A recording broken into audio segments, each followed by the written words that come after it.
Hello বন্ধুরা, বলুন তো আমি কোথায় এসেছি। অনেক দিন ধরে আমার একটা পিসি আর পিসেমশাই ফোন করছে।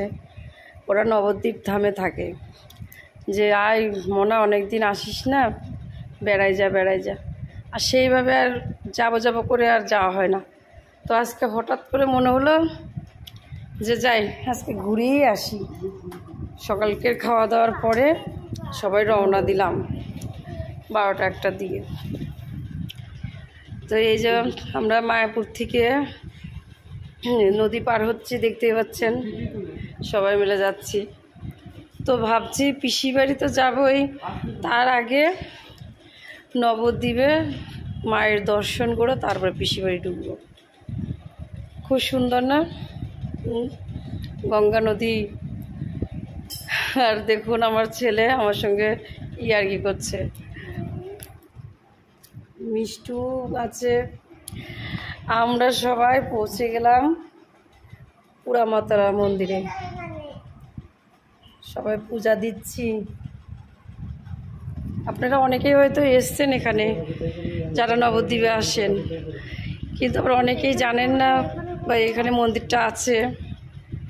সবাইকেই বলছি, এই মা খুবই জাগ্রত, অনেক পুরাতন। আমরা যখনই আসি, বছরে 2-3 বার তো আসা হয় নবদ্বীপে, যখনই আসি তখনই মায়ের এখানে আসি। এখানে পূজা দিয়ে এখানে বসে থাকতে বা সব দিকে দেখতে এত ভালো লাগে।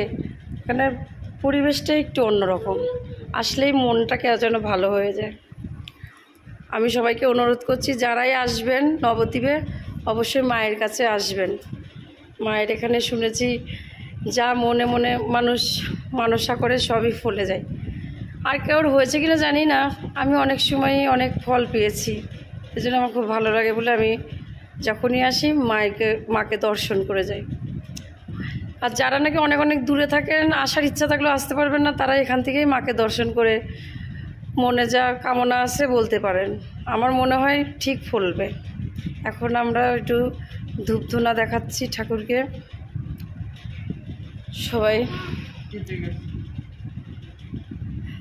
একটু আগে আমার পিসি ফোন করে বলছে, মনা তোরা কোথায়, বেলা গড়াই গেল এখনো আসছিস না। এত গরম পড়েছে, ভাবছি এখান থেকেই একটু আশেপাশে ঘুরে একটু ভোগ লাগিয়ে খেয়ে চলে যাব। পিসিকে বললাম যে আমরা একবারে রাত্রি তোমার বাড়িতে ঢুকবো, আর 2-4টা মন্দিরও দেখি। ছেলে মেয়ে তো উঠে পড়ে লাগছে মায়াপুরে যাওয়ার জন্য। এখান থেকে পূজা টুজা সেরে সোনার গৌরাঙ্গ মহাপ্রভু আঙিনা সব ঘুরে ঘাড়ে তারপরে ভাবছি পিসি বাড়িতে রাত্রে যাব।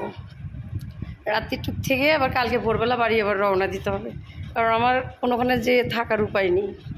বাড়িতে অসুস্থ মা আছে, তারপরে আমি একাই সংসারে সব করার, এর জন্য আমাকে বাড়ি ফিরতেই হবে।